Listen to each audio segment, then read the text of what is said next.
2025년 1월 6일 월요일 새벽기도에 오신 성도님들을 주님의 이름으로 환영합니다. 찬송가 545장 이 눈에 아무 증거 아니 배워도 함께 찬양하겠습니다. 이 눈에 아무 증거 아니 배워도 믿음만을 가지고 선을 걸으며 이 귀에 아무 소리 아니 들려도 하나님의 약속 위에 서리라. 걸어가세 믿음 위에 서서 나가세 의심 버리고 걸어가세 믿음 위에 서서 눈과 귀에 아무 증거 없어도 이 눈이 보기에는 어떠하든지 이미 얻은 증거대로 늘 믿으며 이 맘에 의심 없이 살아갈 때에 우리 소원 주 안에서 이루리. 걸어가세 믿음 위에 서서 나가세 의심 버리고 걸어가세 믿음 위에 서서 눈과 귀에 아무 증거 없어도 주님의 거룩함을 두고 맹세함. 주 하나님 아버지는 참 미쁘다. 그 귀한 모든 약속 믿는 자에게 능치 못할 무슨 일이 있을까. 걸어가세 믿음 위에 서서 나가세 의심 버리고 걸어가세 믿음 위에 서서 눈과 귀에 아무 증거 없어도. 오늘 우리에게 주시는 하나님의 말씀은 여호수아 5장 1절로부터 9절까지 말씀입니다. 제가 가진 성경으로 구약성경 325면에는 여호수아 5장 1절로부터 9절까지의 말씀을 제가 봉독하겠습니다. 요단 서쪽의 아모리 사람의 모든 왕들과 해변의 가나안 사람의 모든 왕들이 여호와께서 요단물을 이스라엘 자손들 앞에서 말리시고 우리를 건너게 하셨음을 듣고 마음이 녹았고 이스라엘 자손들 때문에 정신을 잃었더라. 그때 여호와께서 여호수아에게 이르시되 너는 부싯돌로 칼을 만들어 다시 이스라엘 자손들에게 다시 할례를 행하라 하시매 여호수아가 부싯돌로 칼을 만들어 할례산에서 이스라엘 자손들에게 할례를 행하니라. 여호수아가 할례를 시행한 까닭은 이것이니 애굽에서 나온 모든 백성 중 남자 곧 모든 군사는 애굽에서 나온 후 광야길에서 죽었는데 그 나온 백성은 다 할례를 받았으나 다만 애굽에서 나온 후 광야길에서 난 자는 할례를 받지 못하였음이라. 이스라엘 자손들이 여호와의 음성을 청종하지 아니하므로 여호와께서 그들에게 대하여 맹세하사 그들의 조상들에게 맹세하여 우리에게 주리라고 하신 땅 곧 젖과 꿀이 흐르는 땅을 그들이 보지 못하게 하리라 하시매 애굽에서 나온 족속 곧 군사들이 다 멸절하기까지 40년 동안을 광야에서 헤매었더니 그들의 대를 잇게 하신 이 자손에게 여호수아가 할례를 행하였으니 길에서는 그들에게 할례를 행하지 못하였으므로 할례 없는 자가 되었음이었더라. 또 그 모든 백성에게 할례 행하기를 마침에 백성이 진중 각 처소에 머물며 낫기를 기다릴 때에 여호와께서 여호수아에게 이르시되 내가 오늘 애굽의 수치를 너희에게서 떠나가게 하였다 하셨으므로 그곳 이름을 오늘까지 길갈이라 하느니라. 아멘.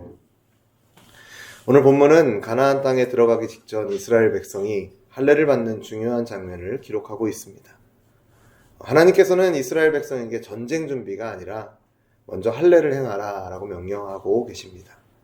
오늘 이 장면을 통해서 우리에게 주신 하나님의 교훈이 무엇인가 우리가 함께 살펴보고자 합니다.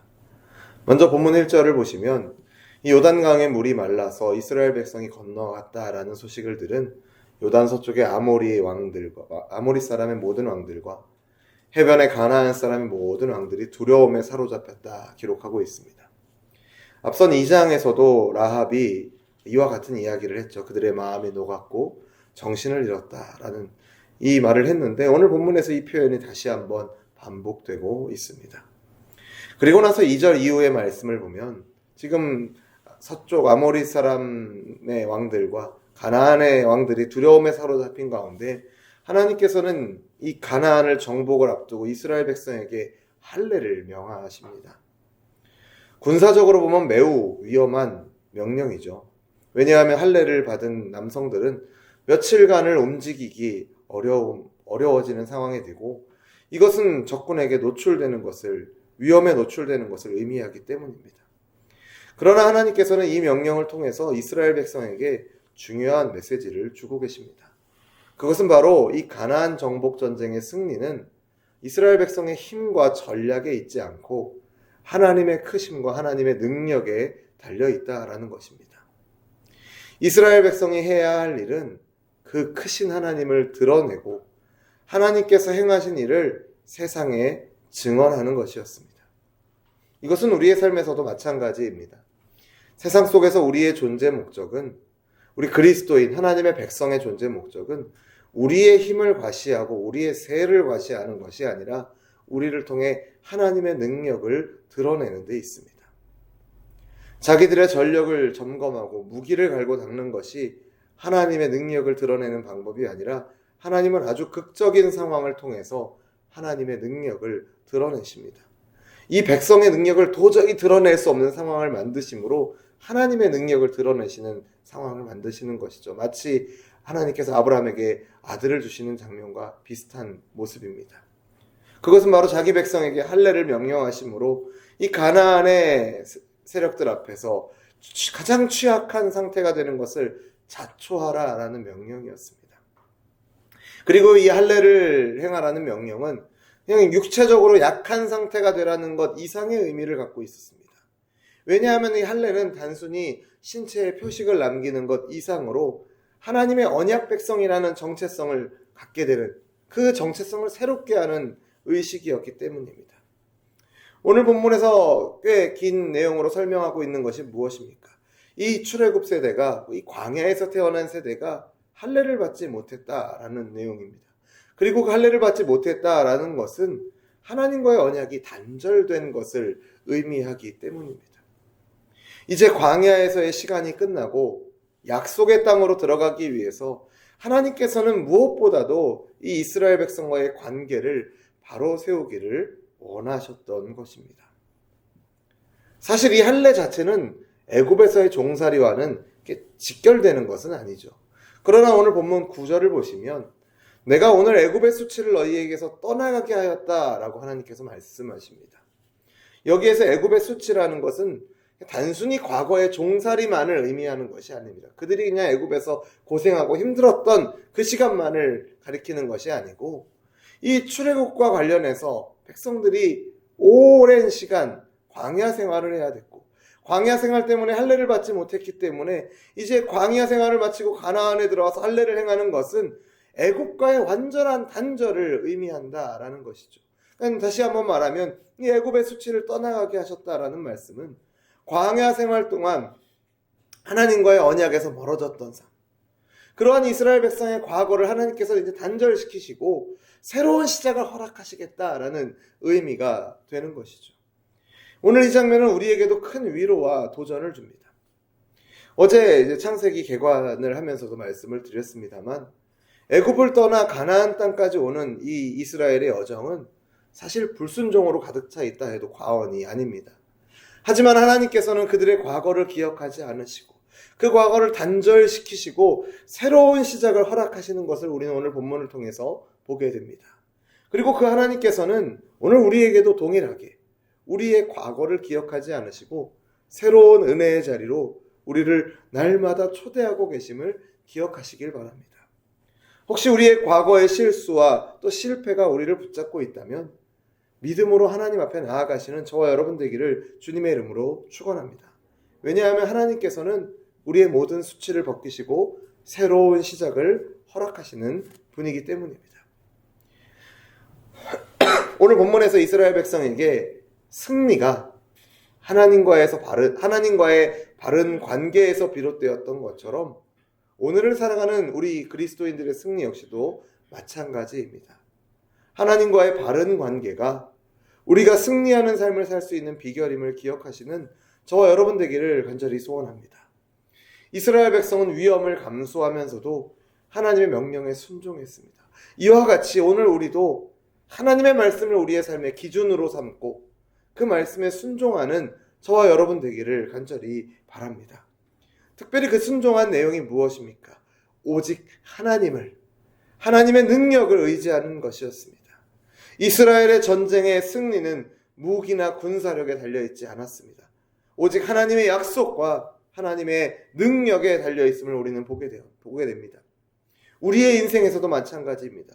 우리 스스로의 능력을 의지하는 것이 아니라 하나님의 능력을, 하나님의 은혜를 의지하는 것, 이것이 바로 우리에게 승리를 주는 것임을 기억하시는 저와 여러분 되기를 주님의 이름으로 축원합니다.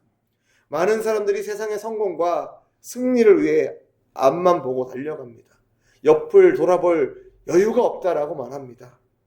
우리도 그러한 세상을 살아갑니다. 그 세상의 성공과 승리를 바라보며 달리기 전에 우리도 그 길을 함께 걸어가긴 하죠. 하지만 그 길을 걸어가기 전에 우리에게 더 중요하고 전제되는, 가장 우선되어야 하는 것이 바로 하나님과의 관계임을 기억하시는 저와 여러분 되기를 간절히 소원합니다. 그분과 바른 관계를 맺을 때 하나님께서는 우리의 싸움을 대신 싸워주시고 우리의 모든 과거의 수치들을 단절시키고 벗겨주시고 새로운 시작을 허락하여 주실 줄로 믿습니다. 이제 새로운 한 해에 제대로 된 한 주를 시작하는 첫날이 이제 오늘입니다. 이 말씀을 기억하시면서 오늘 하루도, 이번 한 주간도 하나님과의 관계를 최우선으로 삼아 승리하시는 저와 여러분 되기를 주님의 이름으로 축원합니다. 기도하겠습니다.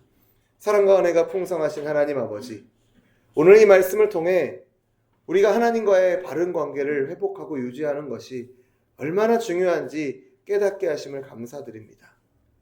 우리의 삶 속에서 세상의 성공과 승리를 위해 나아가기 전에 주님과의 관계가 가장 중요함을, 최우선임을 기억하며 주님과의 관계를 최우선으로 둘 수 있도록 우리에게 믿음을 허락하여 주옵소서. 우리의 힘과 지혜를 의지하지 않고 오직 먼저 하나님의 은혜와 능력을 신뢰하며 살아가는 우리 모두가 되게 하여 주옵소서. 우리 각자에게는 과거의 실패와 수치의 시간들이 있습니다. 하지만 그것들을 벗어나서 주님께서 주시는 새로운 시작으로 나아갈 용기를 주시기를 간절히 원합니다. 지금도 날마다 우리에게 은혜를 베풀어 주시고 긍휼을 베풀어 주신 하나님, 우리의 지난 날을 기억하지 않으시고 우리에게 날마다 새로운 은혜를 넘치도록 부어주신 하나님을 신뢰하며 그 하나님의 약속과 하나님의 사랑이 변함없음을 믿음으로 나아가는 오늘 우리가 되게 하여 주옵소서. 그래서 우리의 삶이 온전히 하나님의 영광을 드러내는 도구가 되게 하시고 우리의 매 순간이 그 주님을 사랑하며 그 주님을 위해 살아가는 시간이 되게 하여 주옵소서. 그렇게 인도하실 것을 믿고 감사드리며 예수 그리스도의 이름으로 기도드립니다. 아멘. 우리 주 예수 그리스도의 은혜와 하나님 아버지의 사랑과 성령 하나님의 교통하심이 오늘 하나님과의 바른 관계를 회복하기를 결단하며 주님의 은혜를 의지함으로 승리하는 삶 살기를 소원하는 우리 열린비전교회 모든 성도들과 우리의 삶의 걸음 가운데 이제로부터 영원토록 항상 함께 있을지어다. 아멘.